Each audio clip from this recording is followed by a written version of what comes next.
సహచర మంత్రివర్గ సభ్యులు అడ్లూరి లక్ష్మణ్ గారు, ప్రొఫెసర్ కుమార్ గారు,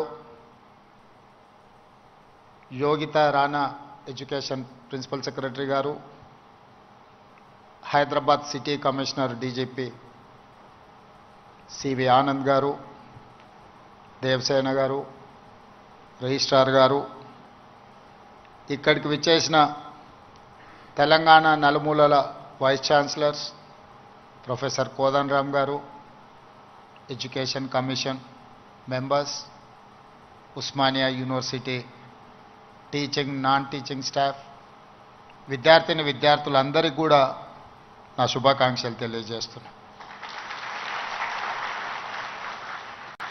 ఉస్మానియా యూనివర్సిటీ అనే పదం తెలంగాణ పదానికి ప్రత్యామ్నాయ పదం. తెలంగాణ అన్న, ఉస్మానియా యూనివర్సిటీ అన్న, ఈ రెండు అవిభక్త కవపుల లాంటివి.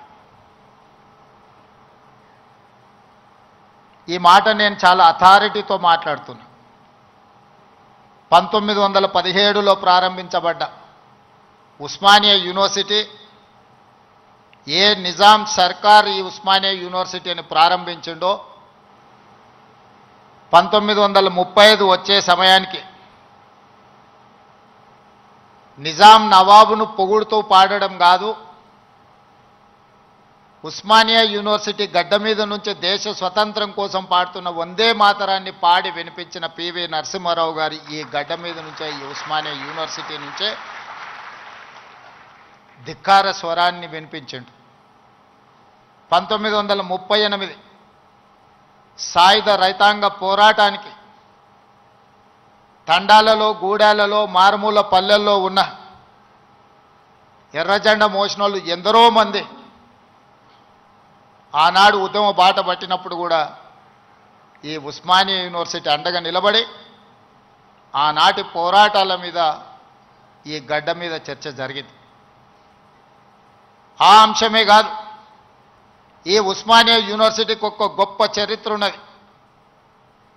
జాతీయ స్థాయిలో హోంమంత్రిగా పనిచేసిన శివరాజ్ పాటిల్ నుంచి మొదలు పెడితే దేశ రాజకీయాలనే శాసించి ప్రపంచ దేశాలతో పోటీ పడగలిగిన ఆర్థిక బలోపేతమైన దేశంగా తీర్చిదిద్దిన పివి నరసింహారావు గారు ఈ ఉస్మానియా యూనివర్సిటీ విద్యార్థిని.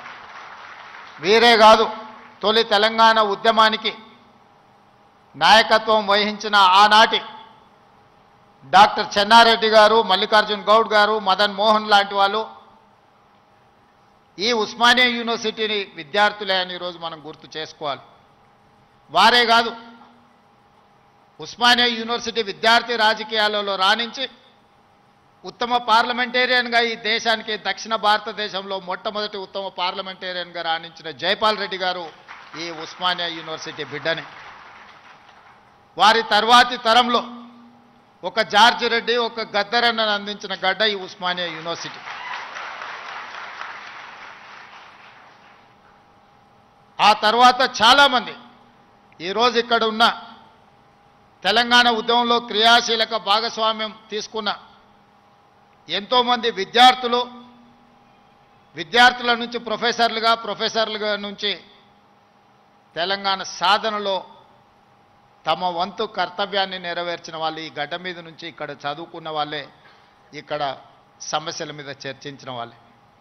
తెలంగాణ సమాజానికి సమస్య వచ్చినా, తెలంగాణ సమాజానికి సంక్షోభం వచ్చినా, తెలంగాణ నలుమూలలో ఏ సమస్య వచ్చినా మొట్టమొదట చర్చ జరిగేది, మొట్టమొదట ఉద్యమానికి పునాది పడేది ఈ ఉస్మానియా యూనివర్సిటీ నుంచే.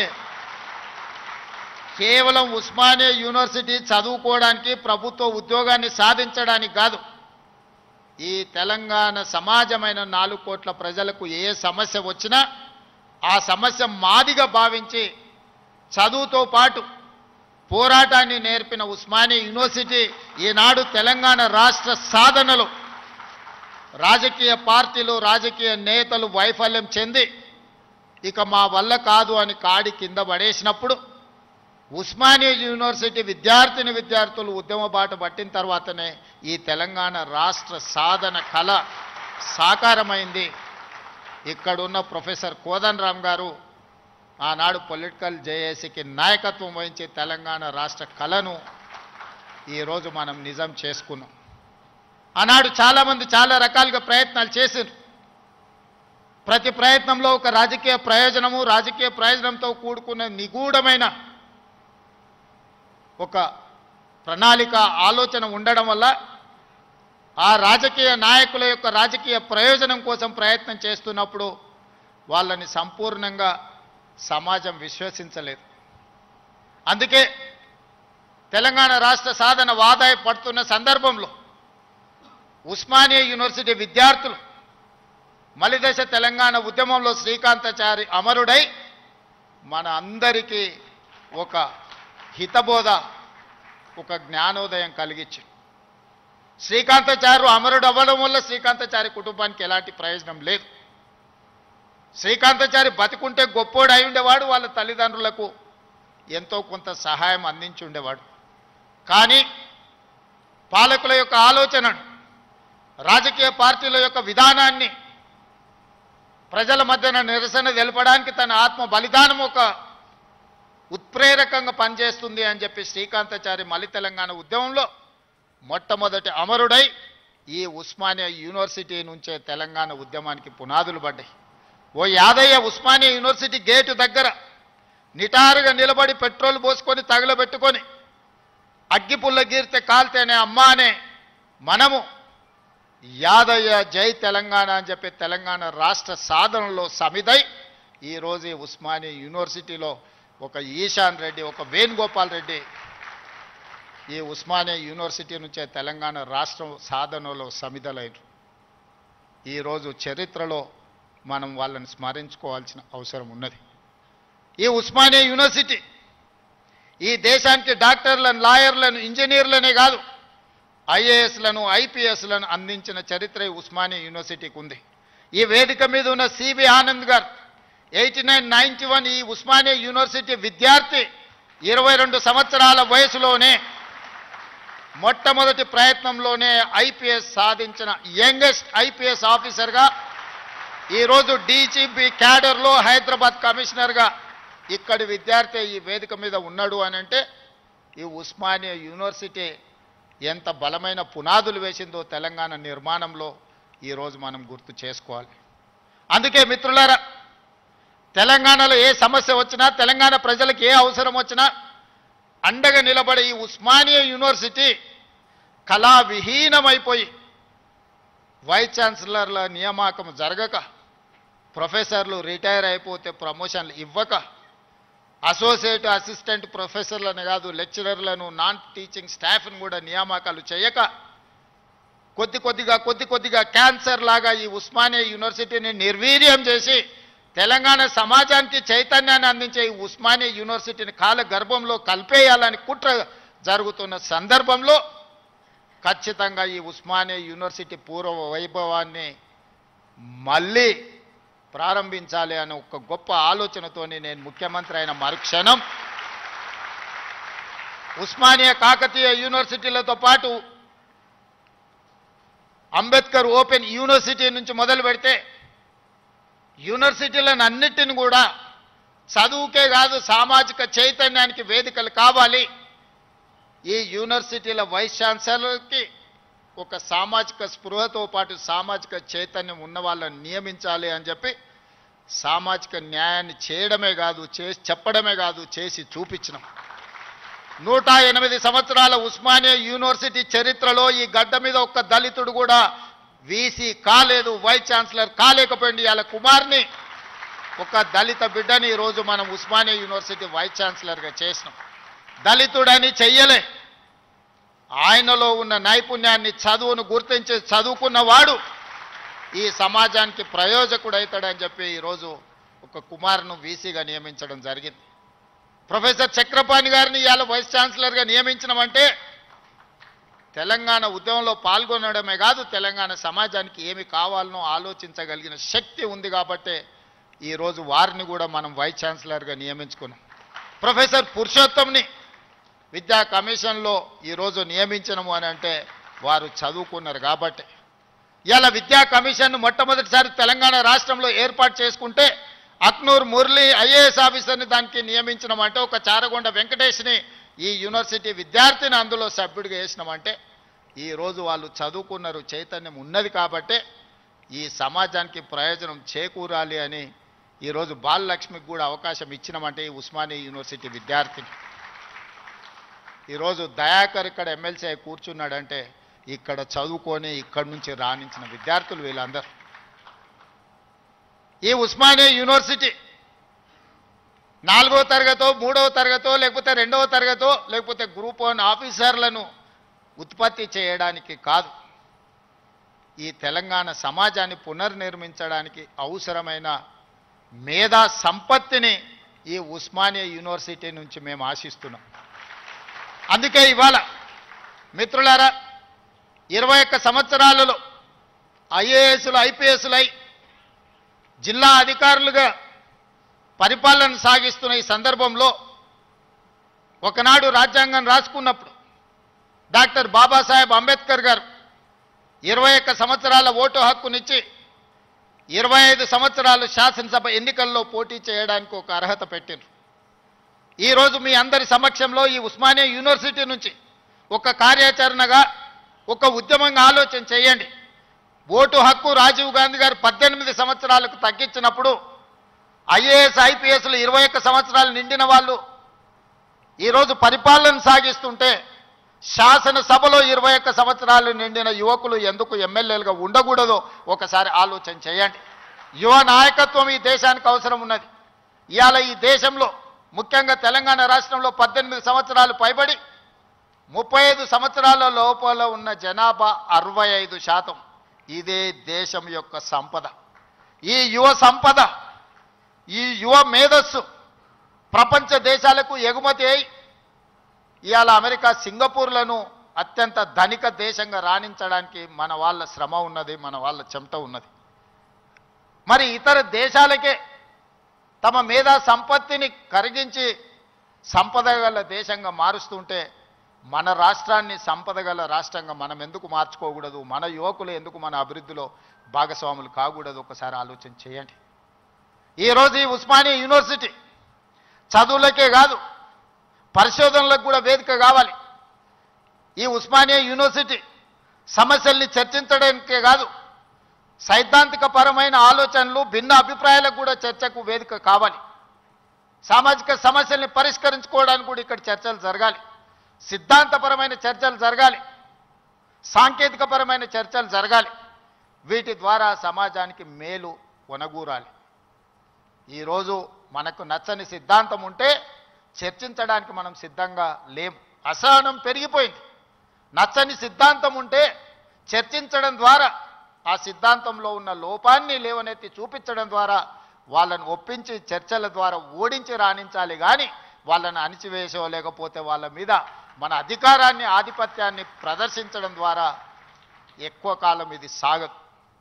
అందుకే ఈరోజు తెలంగాణ రాష్ట్రంలో 2వ ముఖ్యమంత్రిగా నేను బాధ్యత చేపట్టిన తర్వాత పొట్టి శ్రీరాములు యూనివర్సిటీగా ఉన్న తెలుగు యూనివర్సిటీకి ఆనాడు పాత్రికేయ సంపాదకుడుగా మేధావిగా నిజాం రజాకర్ల నుంచి విముక్తి కలిగించిన పోరాటంలో పాల్గొన్న సురవరం ప్రతాప్ రెడ్డి గారి పేరును తెలుగు యూనివర్సిటీకి మనం పేరు పెట్టుకోవడం జరిగింది. మన స్ఫూర్తి ప్రదాతలు వాళ్ళు. IIHT Indian institute of handloom టెక్నాలజీకి కొండా లక్ష్మణ్ బాపూజీ గారి పేరు పెట్టుకున్నాం మనం. మహిళా యూనివర్సిటీ తెలంగాణలో ఉన్న ఏకైక మహిళా యూనివర్సిటీ. ఆ మహిళా యూనివర్సిటీకి ఆనాడు ఘడీలకు దొరలకు జమీందారులకు వ్యతిరేకంగా రజాకర్లకు వ్యతిరేకంగా నిటారుగా నిలబడి కొట్లాడిన చాకలి ఐలమ్మ పేరు వీరనారి చాకలి ఐలమ్మ యూనివర్సిటీగా ఈరోజు కోటి ఉమెన్స్ కాలేజీని ఒక యూనివర్సిటీగా తీర్చిదిద్ది పోరాటానికి స్ఫూర్తినిచ్చిన వీరనారి చాకలి ఐలమ్మ పేరు ఈరోజు మనం పెట్టుకోవడం జరిగింది. ఇవన్నీ ఎందుకు? ఇవన్నీ మనకి స్ఫూర్తిని నింపడానికి, మనలో పోరాట పటిమను పెంచడానికి. ఆనాడు తెలంగాణ యువత సమస్యల మీద పోరాటం చేసే చైతన్య పరులుగా ఉన్నారు. కానీ ఈనాడు ముఖ్యమంత్రిగా నాకు అందుతున్న సమాచారం తెలంగాణ ప్రాంతంలో జరుగుతున్న పరిణామాలు మానసిక వేదనకు గురి చేసే పరిస్థితి ఉన్నది. ఈరోజు పట్టణ ప్రాంతాలలో లేకపోతే యూనివర్సిటీలలో కాదు, చిన్న చిన్న కాలేజీల్లో, జూనియర్ కాలేజ్, డిగ్రీ కాలేజీల్లో కూడా విద్యార్థులు గంజాయి సేవించే పరిస్థితి వచ్చింది. ఇది తెలంగాణ సమాజాన్ని నిర్వీర్యం చేసే ప్రమాదం పొంచి ఉన్నది. ఇవాళ గంజాయి, డ్రగ్స్ తెలంగాణ సమాజాన్ని, యువతను పట్టి పీడిస్తున్నాయి.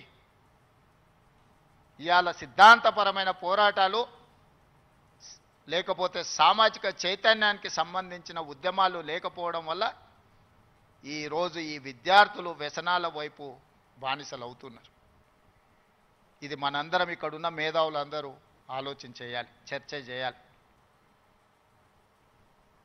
ఈ పరిస్థితుల్లో మనందరం ఒకనాడు తెలంగాణ సమాజంలో కావచ్చు, ఈ దేశంలో కావచ్చు, శ్రీమతి ఇందిరాగాంధీ గారు, పివి నరసింహారావు గారు తీసుకొచ్చిన agriculture ceiling act, urban ceiling act ద్వారా జాగీర్దారులు, జమీందారులు, భూస్వాముల దగ్గర ఉన్న వేలాది ఎకరాల భూములను, కొన్ని లక్షల ఎకరాల భూములను సేకరించి దళితులకు, గిరిజనులకు అసైన్మెంట్ పట్టాల పేరు మీద భూములు ఇచ్చారు. ఆనాడు గ్రామాలలో భూమి ఉండడం, ఆత్మగౌరవం, వ్యవసాయం చేయడం ఆ కుటుంబానికి గుర్తింపుగా ఉండి ఆనాడు ప్రభుత్వాలు ఇందిరమ్మ పేరు మీద అసైన్మెంట్ భూములను పేదలకు లక్షలాది ఎకరాలు పంచారు. ఆ తర్వాత పోడు భూముల పట్టాలు 25 లక్షల ఎకరాల అసైన్మెంట్ భూముల పట్టాలు దళితుల, గిరిజనులకు ఇస్తే 10 లక్షల ఎకరాల భూములు ఆదివాసీలకు పోడు భూముల పట్టాలిచ్చి ఈరోజు ఈ రాష్ట్రంలో దళితులు, గిరిజనులు భూ యజమానులుగా ఉన్నారు అని అంటే ఆనాడు తీసుకొచ్చిన అగ్రికల్చర్ సీలింగ్ యాక్ట్ అన్న సంగతి ఈరోజు మనందరికీ తెలుసు. ఈరోజు సొంత ఇంటి కళ. నేను ఖానాపూర్లో ఒక ఆదివాసీ బిడ్డకి ఎమ్మెల్యే టికెట్ ఇచ్చిన. అతనికి ఉన్న గొప్ప ఆస్తి ఏందంటే వాళ్ళ తండ్రికి ఇందిరమ్మ ఉన్నప్పుడు ఇచ్చిన ఇందిరమ్మ ఇల్లు.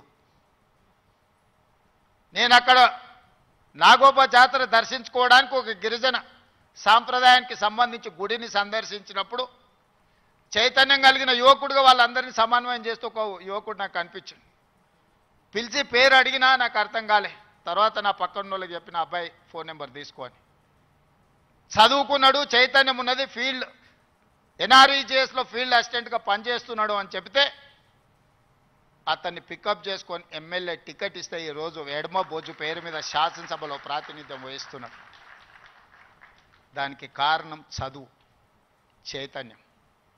ఈరోజు లక్ష్మణ్ మంత్రి అయినా, కుమార్ వైస్ ఛాన్సలర్ అయినా, ప్రొఫెసర్ కాసిం గారు ప్రిన్సిపల్ గారైనా, ఈ యోగితా రాణా గారు వారి సామాజిక నేపథ్యం మీరు తెలుసుకోండి, వారు ఐఏఎస్ ఆఫీసర్ ఇక్కడ చాలామంది రాణించిందంటే చదువు ఒక్కటే కారణం.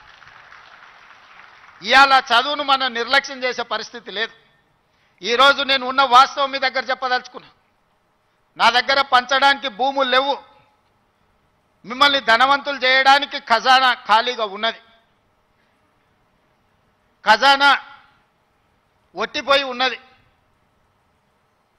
భూములేమో లేవు, పంపకాలు జరిగిపోయినాయి.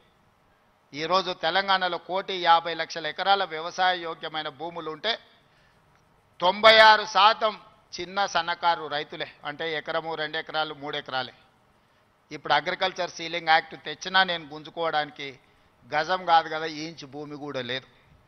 అందుకే మా దళితులకు, మా గిరిజనులకు, మా బలైన వర్గాలకు, మా మైనారిటీ సోదరులకు, మా తమ్ముళ్ళకు, మా చెల్లెళ్ళకు నా సూచన ఒక్కటే, మీరు ధనవంతులు కావాలి, మీరు గొప్ప వ్యక్తులు కావాలి అని అంటే రాష్ట్ర ప్రభుత్వం పంచడానికి భూములు లేవు, నింపడానికి ఖజానా లేదు.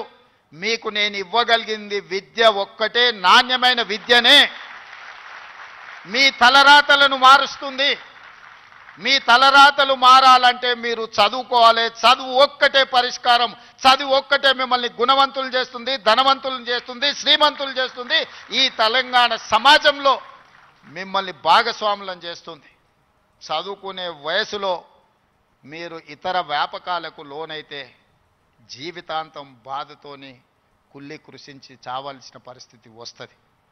అందుకే ఒక సామాజిక బాధ్యతగా ముఖ్యమంత్రి అయిన ఎంబడే వైస్ ఛాన్సలర్ను నియమించిన. వాళ్ళనే ఇంటర్నల్ ఒక సబ్ కమిటీ వైస్ ఛాన్సలర్తోనేసి మీ విద్యా ప్రమాణాలు పెంచుకోవాలంటే నేను చేయగలిగింది ఏందో మీరు చెప్పండి. నియామకాలతో పాటు ప్రొఫెసర్ల వయసు పెంచడంతో పాటు నిధుల కేటాయింపు వరకు మీకు ఏం కావాలన్నా మీకు పూర్తి స్వేచ్ఛనిస్తున్నా, మీరు ప్రణాళికలు సిద్ధం చేసుకోండి అని ఆదేశాలు ఇచ్చిన. ఇవాళ తెలంగాణ సమాజంలో సామాజిక న్యాయంతో వైస్ ఛాన్సలర్లు నియమించను. చిన్న వివాదం లేకుండా, ఒక ఆరోపణ లేకుండా మొట్టమొదటిసారి తెలంగాణలో మనం వైస్ ఛాన్సలర్లను నియమించుకోగలిగింది. ఇవాళ పబ్లిక్ సర్వీస్ కమిషన్కి ఒక బలహీన వర్గాలకు సంబంధించిన బుర్రా వెంకటేశంని, ఒక రెసిడెన్షియల్ స్కూల్లో గవర్నమెంట్ హాస్టల్లో చదువుకున్న విద్యార్థి ఈరోజు పబ్లిక్ సర్వీస్ కమిషన్ చైర్మన్గా పనిచేస్తున్నారు. వీళ్ళందరికీ ఒక చైతన్యం ఉంది, సామాజిక బాధ్యత ఉంది, కష్టాలు చూసి వచ్చారు. పేదరికం వాళ్ళ జీవితంలో ఒక భాగం. కొంతమందికి పేదరికం ఎక్స్కర్షన్. పేదరికం ఎట్లుంటుందో అంటే పట్టణం నుంచి పెద్ద బెంచ్ కార్ వేసుకొని పోయి చూసి పేదరికం ఓహో ఇట్లుంటుందా అని చూసి వచ్చే ఎక్స్కర్షన్ కొంతమంది పెద్దోళ్ళకు. కానీ ఆ పేదరికంలోనే పుట్టి ఆ పేదరికాన్ని అనుభవించి ఆ పేదరికంలో నుంచే అభివృద్ధి పదం వైపు నడిచిన వాళ్ళు ఈరోజు తెలంగాణ రాష్ట్రాన్ని నడుపుతున్నారు. పేదరికం అంటే మాకు కొత్త కాదు, పేదరికం మాకు చుట్టం కాదు, పేదరికం మా జీవన విధానంలో ఒక భాగం. మేము ఆ పేదరికాన్ని చూసి వచ్చినాం. ఆ పేదరికాన్ని పారద్రోలడం మాకంటే ఎక్కువ ఎవరికి తెలియదు. ఎవరి మీద మనం ఆధారపడాల్సిన పని లేదు. అన్ని శక్తియుక్తులు, తెలివితేటలు, అధికారం నిర్ణయించే శక్తి మన దగ్గర ఉంది. మరి మీరు ఎందుకు దీన్ని ఉపయోగించుకోరని నేను అడుగుతున్నా. ఇవాళ నేను ఉస్మానియా యూనివర్సిటీ ఇక్కడికి రాని విద్యార్థులకు నేను సూచన చేయదలుచుకున్నా. మీకు వ్యతిరేకంగా నిర్ణయాలు చేసేటోళ్ళు, మీకు నష్టం కలిగించేటోళ్ళు, మిమ్మల్ని కష్టపెట్టినోళ్ళను మీరు వ్యతిరేకించండి, నిరసన తెలపండి. మీకోసం పనిచేయాలన్న ఆలోచనతోని మీ ఆలోచనలు తెలుసుకుందామని, మీ సమస్యల్ని చూద్దామని, మీ సమస్యల్ని పరిష్కరించాలని వస్తున్న వాళ్ళని మీరు వ్యతిరేకించడం ద్వారా ఈ అభివృద్ధిని అడ్డుకున్న వాళ్ళం అవుతామా, లేకపోతే అభివృద్ధిని ఇంకా ముందుకు తీసుకెళ్లిన వాళ్ళం అవుతామా, మీరు ఒకసారి ఆలోచన చేయండి. అందుకే ఈరోజు చాకలి ఐలమ్మ యూనివర్సిటీకి పేరు పెట్టడమే కాదు, 500 కోట్ల రూపాయలు ఇచ్చి అభివృద్ధి చేసి ప్రతి తెలంగాణ ఆడబిడ్డ చదువుకోవాలి, రాణించాలి అని చెప్పి చాకలి ఐలమ్మ యూనివర్సిటీకి 500 కోట్ల రూపాయలు నిధులు ఇచ్చి ఈరోజు ఒక అద్భుతమైన పోటీ పడగలిగే యూనివర్సిటీగా తీర్చిదిద్దుతున్నాం. మరి ఒక మహిళా యూనివర్సిటీకి 500 కోట్ల రూపాయలు ఇస్తే మా ప్రొఫెసర్ గారు, మా వైస్ ఛాన్సలర్ గారు 5 కోట్లు 10 కోట్లు అడుగుతున్నారు. అడగడానికి కూడా మా వాళ్ళకు పేదరికం ఉన్నది. ఎంత పేదరికం అంటే అడగడానికి కూడా 100 అడిగితే ఏమనుకుంటారో 100నా అని అనుకునే పరిస్థితిలో మా వైస్ ఛాన్సలరు, మా అడ్లూరు లక్ష్మణ్ అంటే వాళ్ళ పేదరికం వాళ్ళని పెద్ద నెంబర్ ఆలోచన చేయడానికి కూడా అడ్డుపడుతున్నది. అందుకే నేను యోగితా రాణా గారికి ఆదేశాలు ఇస్తున్నా. ఒక కమిటీ వేయండి, ఇంజనీర్స్ కమిటీ. టోటల్గా ఎడ్యుకేషన్ నుంచి, యూనివర్సిటీ నుంచి ఒక టీంని, రాష్ట్ర ప్రభుత్వం నుంచి, విద్యాశాఖ నుంచి, సాంకేతిక పరమైన ఇంజనీర్లతో పాటు ఎడ్యుకేషన్ సైడ్ నుంచి ఉండే వాళ్ళందరినీ ఒక కమిటీ, చిన్న కమిటీని కూర్చి ఉస్మానియా యూనివర్సిటీ 100% ప్రపంచంతో పోటీ పడగలిగే ఒక స్టాన్ఫర్డ్, ఒక ఆక్స్ఫర్డ్ యూనివర్సిటీ స్థాయిలో మనకేం తక్కువ 3 లక్షల కోట్ల రూపాయల బడ్జెట్ ఉంది. ఎవడో 1,00,000 కోట్లు కట్టింది, కూలింది, పోయింది, 1,00,000 కోట్లు గంగలో పోయింది, గోదావరిలో పోయింది. మీకోసం ఒక 1000 కోట్లు ఖర్చు పెట్టడానికి మాకేమన్నా దరిద్రం ఉందా? నేను స్పష్టంగా చెప్పదలుచుకున్నా. ఈ సంవత్సరం విద్యాశాఖ కోసము 40,000 కోట్లు ఖర్చు పెట్టిన 40,000 కోట్లు ఈ సంవత్సరం young India integrated residential schools 100 నియోజకవర్గాలలో 100 young India integrated residential schools, ఒక్కొక్క స్కూల్కి 25 ఎకరాల స్థలం, 200 కోట్లు, 20,000 కోట్ల రూపాయలు ఈరోజు యంగ్ ఇండియా ఇంటిగ్రేటెడ్ స్కూల్స్కి నేను సంతకం పెట్టి ఇచ్చిన. యంగ్ ఇండియా స్కిల్స్ యూనివర్సిటీకి 500 కోట్లు పెడుతున్నాం. యంగ్ ఇండియా స్పోర్ట్స్ యూనివర్సిటీకి ఈరోజు 100 కోట్లు పెడుతున్నాం. యంగ్ ఇండియా పులీస్ స్కూల్స్కి ఈరోజు మనం 100-200 కోట్లు ఖర్చు పెడుతున్నాం. నేను అడుగుతున్న మిత్రులారా, ఈ ఉస్మానియా యూనివర్సిటీకి ఏమి ఇచ్చినా తక్కువే, ఎంత ఇచ్చినా తక్కువే. ఇది చరిత్ర కాలగర్భంలో కలవద్దు. ఇది చరిత్రకు ఎప్పుడు నిటారుగా నిలబడ్డ సజీవ సాక్షిగా ఉండాలి ఉస్మానియా యూనివర్సిటీ. ఏం కావాలనో అడగండి, అడగకపోతే మీ పేదరికమే, అడగకపోతే మీదే పేదరికం.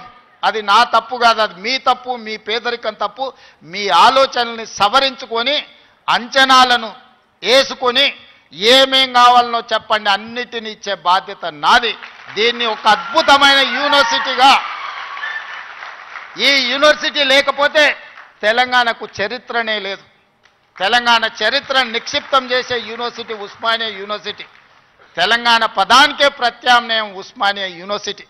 అలాంటి తెలంగాణకు ప్రత్యామ్నాయమైన ఉస్మానియా యూనివర్సిటీ, సిద్ధాంతాలకు వేదికైన ఉస్మానియా యూనివర్సిటీ, ఓ గద్దరన్నను ఓ జార్జి రెడ్డిని ఇచ్చిన ఉస్మానియా యూనివర్సిటీ, ఓ జైపాల్ రెడ్డిని ఓ పివి నరసింహారావుని ఇచ్చిన ఉస్మానియా యూనివర్సిటీని తెలంగాణ రాష్ట్ర సాధనలో ముందు భాగాన నిలబడి తెలంగాణ సాధించిన ఉస్మానియా యూనివర్సిటీని ఇలా గాలికి వదిలేయడం బాధ్యతను ఒకసారి ఆలోచన చేయండి. అందుకే మిత్రులారా, ఏమైనా అంచనా వేసుకోండి, ఏమేం కావాలనో నాకు చెప్పండి. మళ్ళీ నేను వస్తా. ఠాగూర్ ఆడిటోరియం కాదు, ఠాగూర్ ఆడిటోరియం కాదు. మా వీసీ గారికి, మా పోలీస్ సిబ్బందికి చెప్తున్నా, ఆ ఎల్ల నేను వచ్చిన రోజు క్యాంపస్ లోపల ఒక్క పోలీసు కూడా పెట్టకండి. ఏ విద్యార్థులు ఏ నిరసన అయినా తెలపనియండి, నిరసన తెలిపే స్వేచ్ఛ కూడా వాళ్ళకి ఇద్దాం. ఆర్ట్స్ కాలేజ్ ముందు మీటింగ్ పెడతా, మీకు కావలసిన 100 కోట్ల నిధులు ఇస్తా. మళ్ళీ మీటింగ్ ఆర్ట్స్ కాలేజ్ దగ్గరనే, అక్కడ ఇక్కడ కాదు.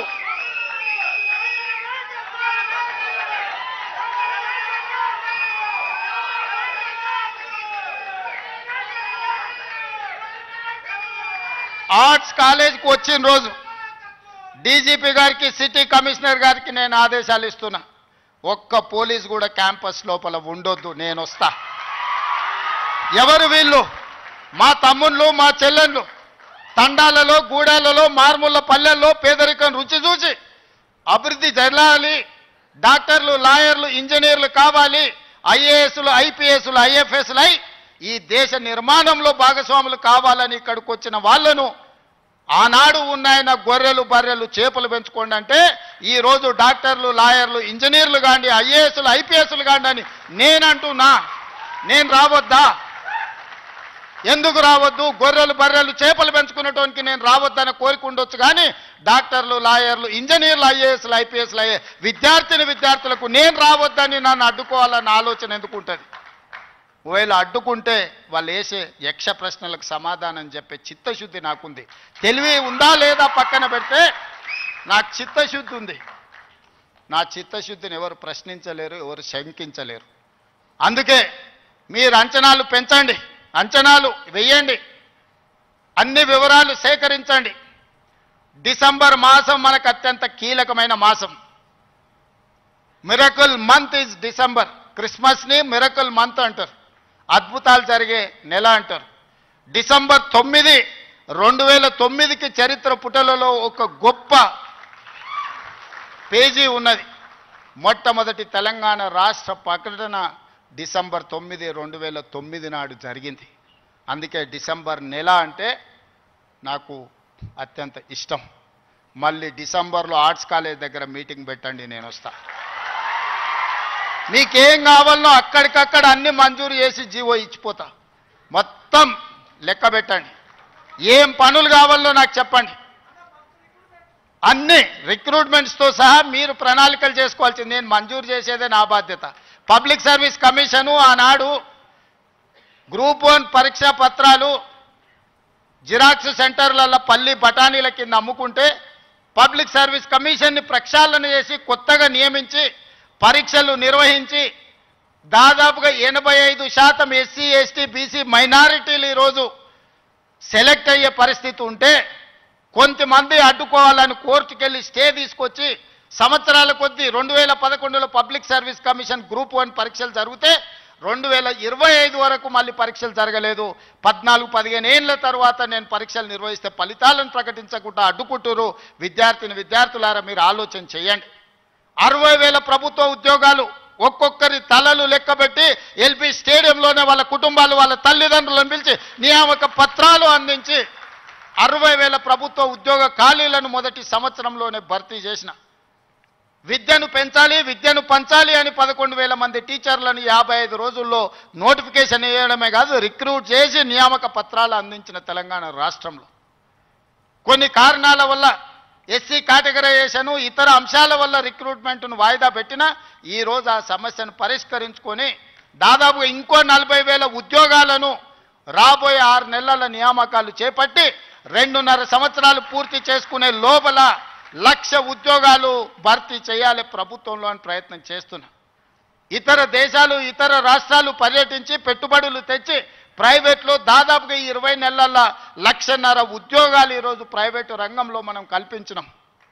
ఈరోజు తెలంగాణ రాష్ట్రము అభివృద్ధి చెందిన రాష్ట్రంగా ఈరోజు వేగంగా ప్రయాణం చేస్తుంది. Self collection of revenue, law and order, policing ప్రతిదీ దేశంలోనే నెంబర్ 1 రాష్ట్రంగా ఈరోజు కేంద్ర ప్రభుత్వం గుర్తించింది. నేను చెప్పట్లేదు, కేంద్ర ప్రభుత్వం నివేదికలు చెప్తున్నాయి. శాంతి భద్రతలను కాపాడటం నుంచి మొదలు పెడితే ఈరోజు నిత్యావసర వస్తువుల ధరలను నియంత్రించడంలో ఇన్ఫ్లేషన్లో కూడా Telangana is lowest inflation state in the country. 1.5. బయట రాష్ట్రాలకి జాతీయ స్థాయిలో 8% ఇన్ఫ్లేషన్ ఉంటే ఇతర రాష్ట్రాల 6-7% ఉంటే నిత్యావసర వస్తువులను నియంత్రించి 1.5% ఇన్ఫ్లేషన్ ఉన్న రాష్ట్రంగా తెలంగాణ మొట్టమొదటి స్థానాన్ని ఆక్రమించింది. ఎన్నడైనా ఆలోచన చేసిండ్రా? సన్న బియ్యం ప్రతి పేదవాడికి 3,10,00,000 మందికి ఈరోజు సన్న బియ్యం తింటున్నారంటే 60 రూపాయల కేజీ ఉన్న సన్న బియ్యం ఇవాళ 45 రూపాయలకే మార్కెట్లో దొరుకుతున్నాయి. అంటే 3,10,00,000 మందికి ఈరోజు రాష్ట్ర ప్రభుత్వం సన్న బియ్యం ఇవ్వడం. రేషన్ కార్డు అడగాలంటే అదో అమెరికా వీసా లాగా ఉండే ఒకనాడు. ఇవాళ ప్రతి పేదవాడికి రేషన్ కార్డు ఇచ్చి ఇంటింటికి వెళ్ళి నీకు రేషన్ కార్డు కావాలన్నా తీసుకో అని చెప్పి ఈరోజు ఇస్తున్న ప్రభుత్వం మనది కాదా? ఈ ప్రభుత్వం ఉన్నదే మీకోసం. వీటిని అమలు చెయ్యాలి అంటే నియమ నిబంధనల ప్రకారం మనం పని చేయాలి. ఉద్యోగ నియామకాలు ఇవ్వాలి అంటే నేను నోటిఫికేషన్ ఇవ్వాలి. ప్రభుత్వ శాఖలలో ఖాళీలను తెచ్చుకోవాలి, రేషనలైజేషన్ చేయాలి, ఎక్కడెక్కడ ఖాళీలు ఉన్నాయో గుర్తించాలి. ఆ ఖాళీలను పబ్లిక్ సర్వీస్ కమిషన్కో, పోలీస్ కమిషన్కో, లేకపోతే మెడికల్ అండ్ హెల్త్ డిపార్ట్మెంట్ ద్వారానో ఈరోజు నియామకాలు చేపట్టడానికి ఒక ప్రాసెస్ ఉంది. ఆ ప్రాసెస్ ప్రకారం మనం ఈరోజు చేసుకుంటున్నాం. ఒకనాడు నోటిఫికేషన్ల కోసం మీరు ధర్నాలు నిరసనలు చేసేది. నేను మీద నోటిఫికేషన్లు ఇస్తే అశోక్ నగర్ చౌరస్తాలో, అమీర్పేట చౌరస్తాలో రోజు నిరసనలు. ఇన్ని నోటిఫికేషన్లు మాకు వద్దని మొట్టమొదటిసారి తెలంగాణ రాష్ట్రంలో నోటిఫికేషన్లు తగ్గించడం ఉద్యమం జరిగింది. అందుకే మిత్రులారా, మీకు అనుమానాలు ఉంటే నివృత్తి చేస్తా. కొన్ని రాజకీయ పార్టీలకు కొంతమందికి అధికారం పోయినా కడుపుమంట ఉంటుంది, బాధ ఉంటుంది, దుఃఖం ఉంటుంది, ఆవేదన ఉంటుంది. కొడుకులను ఏమేమో చేద్దాం అనుకుంటే ఎందుకు కాకుండా పోతురని తండ్రికి ఆవేదన ఉంటుంది. ఆవేదనతో ఆరోగ్యం కూడా దెబ్బతింటుంది. మీరు వాళ్ళ ఉచ్చులో పడితే ఎట్లా? నేనెవరినే? మీరందరు కలిసి చేస్తేనే ముఖ్యమంత్రి అయినా కదా. నేను ఆకాశం నుంచి ఊడిపడ్డానా? అమెరికా నుంచి వచ్చినా? ఏం నుంచి వచ్చినా? నల్లమల్ల అడవుల నుంచి, కొండారెడ్డిపల్లి నుంచి వచ్చిన గా ప్రొఫెసర్ కాసింది మాది పక్క ఊరే. మీ ఊరు నుంచి, మీ దగ్గర నుంచి గవర్నమెంట్ స్కూల్లో చదివి మీతో పాటు 20 ఏళ్ళు ఉండి జడ్పీటీసీగా, ఎమ్మెల్సీగా, ఎమ్మెల్యేగా, ఎంపీగా 20 సంవత్సరాలు మీతో పాటు ఉండి, మీతో పాటు పెరిగి, మీతో పాటు మీరు ఆశీర్వదిస్తేనే ఈరోజు తెలంగాణ రాష్ట్రానికి ముఖ్యమంత్రి అయినా. చదువుకోవడానికి గుంటూరు పోలేదు, లేకపోతే పూనా పోలేదు, లేకపోతే అమెరికా పోలే. నేను చదివింది ఇక్కడనే, పెరిగింది ఇక్కడనే, ఎన్నికైంది ఇక్కడనే. మా తాతలు ముత్తాతలు ఎవరు పెద్ద పెద్ద పదవులలో లేరు. మా నాయన పేరు చెప్పి నేను ఇక్కడికి రాలేదు. కష్టపడి మీరు ఆశీర్వదిస్తే ఇక్కడికి వచ్చిన. చెట్టు పేరు చెప్పి చింతకాయలు అమ్మదలుచుకోలేదు నేను. కొంతమంది చెట్టు పేరు చెప్పి అమ్ముకునే ప్రయత్నం చేస్తారు. అట్లాంటి వాళ్ళని చూస్తున్నాం. వాళ్ళకి బాధ ఉంది, దుఃఖం ఉంది, కోపం ఉంది. ఎందుకంటే ఉన్న పదంగా ఒక రైతు బిడ్డ ముఖ్యమంత్రి అయితే ఎట్లా? దొరల చేతులు ఉండాల్సిన పెత్తనం పేదోళ్ళ చేతులకు పోతే ఎట్లా అని వాళ్ళకి ఆవేదన ఉంటుంది. అర్థం చేసుకోవచ్చు వాళ్ళ ఆవేదన ఏందో. అట్లాంటి వాళ్ళ ఉచ్చుల పడకండి. సమస్య ఉంటే నాకు చెప్పండి. నా మంత్రులందరూ అందుబాటులో ఉన్నారు. మీ మంత్రి లక్ష్మణ్ ఎవరే? మీ మధ్యలో ఉండేటోడే కదా. పొన్నం ప్రభాకర్ ఎవరే? విద్యార్థి రాజకీయాల నుంచి వచ్చినోడే కదా. ఏ పేరైనా తీసుకోండి. ఈరోజు నా మంత్రివర్గంలో ఉన్నోళ్ళు మీకు అందుబాటులో ఉండనోళ్ళ? మీరు కలిస్తే చెబితే విననోళ్ళ? ఇవాళ ప్రొఫెసర్ కోదండరామ్ గారిని ఎమ్మెల్సీగా చేసినాం. ఎందుకు? మీ సమస్యలు విని చట్టసభలలో ప్రస్తావిస్తాడని. కుట్ర చేసి సుప్రీంకోర్టుకి వెళ్ళి కొట్టేపించారు. నేను మళ్ళీ చెప్తున్నా, సార్ 15 రోజులలో మళ్ళీ ఎమ్మెల్సీకి పంపుతాం. ఎవడడ్డం వస్తాడో చూద్దాం. ఎందుకంటే ప్రజాస్వామికంగా ప్రజల సమస్యల్ని ప్రస్తావించే వాళ్ళు చట్టసభలో ఉండాలనేది నా ఆలోచన. అలాంటి వాళ్ళను పంపించినప్పుడు వాళ్ళకు కూడా పదవి ఉండొద్దని సుప్రీంకోర్టు వరకు పోయి కోట్ల రూపాయలు పెట్టి పెద్ద పెద్ద న్యాయవాదులను తీసుకొచ్చి ప్రొఫెసర్ కోదండరాం సార్ని ఎమ్మెల్సీగా తొలగించారు. ఏం పైశాచికానందమైంది, ఏం శునకానందం? సార్ ఒక్కడు ప్రొఫెసర్గా ఉంటే తప్ప, ప్రొఫెసర్ గారు ఎమ్మెల్సీగా ఉంటే తప్ప? మీ ఇంటిల్లి పాది మంత్రులు ఉండొచ్చు, ముఖ్యమంత్రి ఉండొచ్చు, ఎమ్మెల్సీలు ఉండొచ్చు, ఎంపీలు ఉండొచ్చు, అన్నీ మీ కుటుంబం ఉండొచ్చు, కానీ పొలిటికల్ చేసి చైర్పర్సన్గా పనిచేసిన కోదండరాం గారు ఒక ఎమ్మెల్సీ ఉంటే మీ దుఃఖమేందని అడుగుతున్నా. నా మీద తీటుందంటే నేను అర్థం చేసుకుంటా. ఆ సార్ ఏందే పాపం, ఇంటి తలుపులు వలగొట్టినా ఏమనలే సారు, నేనైతే చెంపలు వలగొడుతుంటే. ఆయనను కూడా ఉండొద్దు ఎమ్మెల్సీగా అంటే ఎట్లాంటి ఆలోచనలతో ఉన్నారో ఒకసారి ఆలోచన చేయండి. నేను కాకుండా ఇంకెవరని ఉంటే కుమార్ గారు వైస్ ఛాన్సలర్ అవుతుండేనా? మీరు చెప్పండి, మీరు ఆలోచన చేయండి. జానయ్య గారు అక్కడ అవుతుండేనా వైస్ ఛాన్సలరు? ఈ సామాజిక చైతన్యం ఆనాడు దయాకర్ ఉద్యమంలో యాక్టివ్గా ఉన్నాడు కదా, 10-12 ఏళ్ళు పాపం ఏది రాకుండా అందరు అడ్డం పడ్డారు కదా. ఇవాళ ఎమ్మెల్సీ అయ్యింది కదా దయాకర్ కూడా. ఇవన్నీ ఎందుకు అవుతున్నాయి? బాలలక్ష్మి మీ బిడ్డనే కదా, మీ యూనివర్సిటీలో పెరిగిన అమ్మాయే కదా, ఈరోజు ఈ రాష్ట్ర ప్రభుత్వాన్ని నడిపే దాంట్లో భాగస్వామి అయింది కదా. నేను మీకు విజ్ఞప్తి చేసేది ఒకటే, అపోహలకు లోన్ కాకండి. అబద్ధాల సంఘాలు ఉంటాయి, దానికి అధ్యక్షులు ఉంటారు, తండ్రి కొడుకులు. ఆ అబద్ధాల సంఘం చెప్పే అబద్ధాలను మీరు నమ్మకండి. ఈ అబద్ధాల సంఘము ఊరంతా వాట్సాప్ అని, సోషల్ మీడియా అని, ఆ మీడియా అని అడ్డగోలుగా సంపాదించింది ఖర్చు పెట్టి అబద్ధాలన్నిటిని కూడా అందులో పెట్టి, ఈ మనం పిల్లలందరూ కష్టపడి సాంకేతిక నైపుణ్యంతో ఏఐ తెస్తే ఏఐ పెట్టి సెంట్రల్ యూనివర్సిటీ దగ్గర ఏనుగులు సింహాలు ఉన్నాయి, వాటిని మేము చంపుతున్నామని పెట్టారు. తెలంగాణలో ఏనుగులు అనేటివే లేవయా, సింహాలు అనేటివే లేవు. మానవ రూపంలో ఉన్న మృగాలు ఉన్నాయి, అవి ఫామ్ హౌస్లలో ఉన్నాయి. వాటిని నిర్బంధించడానికి వలలేయండి.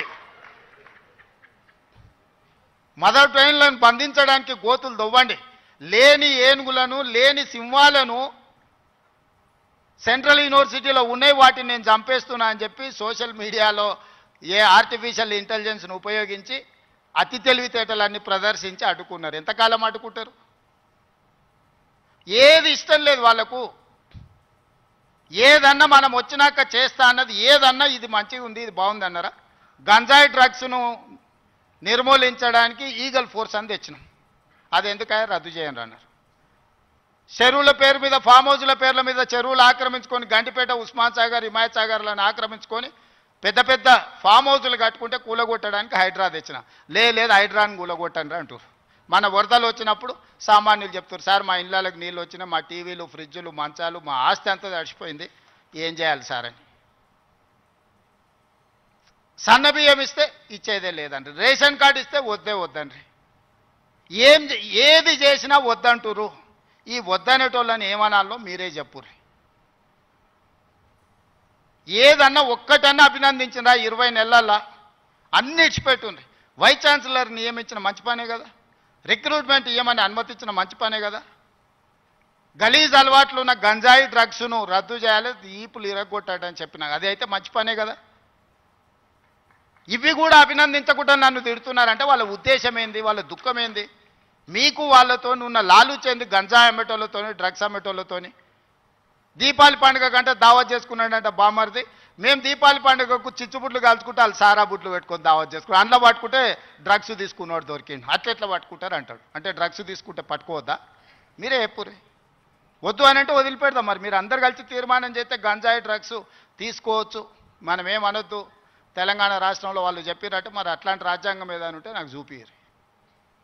ఇట్లాంటి వాళ్ళు తెలంగాణ సమాజానికి పట్టిన చెదలు. ఆ చెదల్ని మనం ఒకసారి గుర్తించడం కొంచెం ఆలస్యం అవుతుంది. ఎందుకంటే మన ఇళ్ళల్లో మనం వుడ్ వర్క్ చేసుకున్నప్పుడు ఇట్లనే కనిపిస్తుంది, లాస్ట్కి ఇట్లా చూస్తే మొత్తం డొల్లయిగా అనిపిస్తుంది. తెలంగాణ సమాజాన్ని కూడా వాళ్ళు ముసిగేసుకున్న చెదల్లాంటి వాళ్ళు ఈ తెలంగాణ సమాజం కోరుకోరు. ఉస్మానియా యూనివర్సిటీని బతకనియరు. మళ్ళీ వచ్చిండ్రంటే ఆలోచనలకు కూడా వచ్చినా ఈ ఉస్మానియా యూనివర్సిటీని ఉంచరు. లేఅవుట్లు వేసి ప్లాట్లు అమ్ముకుంటారు తప్పితే ఈ ఉస్మానియా యూనివర్సిటీని ఉంచరు. ఎందుకంటే చదువుకోవద్దు. వాళ్ళ ఏకైక కుట్ర ఒక్కటే, గొల్లోళ్ళు గొర్రెలు పెంచుకోవాలి, మాదిగోళ్ళు చెప్పులు కుట్టుకోవాలి, గౌన్లోళ్ళు ఈదులు గీసుకోవాలి, ముదిరాజులు చేపలు పట్టుకోవాలి, వాళ్ళు మాత్రం దొరలు మాత్రం రాజ్యాలు ఏలుకోవాలి. గింతనే సింపుల్ ఫిలాసఫీ వాళ్ళది. నాది దానికి విరుద్ధం. మా పిల్లలు, మా తమ్ముళ్ళు, మా చెల్లెళ్ళు డాక్టర్లు, లాయర్లు, ఇంజనీర్లు కావాలి. ఈ తెలంగాణ సమాజం అభివృద్ధి చెందిన రాష్ట్రంగా 2034కు $1 ట్రిలియన్ ఎకానమీ, 2047కు $3 ట్రిలియన్స్ ఎకానమీ కావాలి అని అంటే మీరందరూ అభివృద్ధి సాధించాలి, చదువుకోవాలి. చదువు ఒక్కటే మీ తలరాతను మారుస్తుంది. ఈ చదువు ఒక్కటే మిమ్మల్ని సమాజంలో గుర్తింపు, గౌరవాన్ని ఇస్తుంది.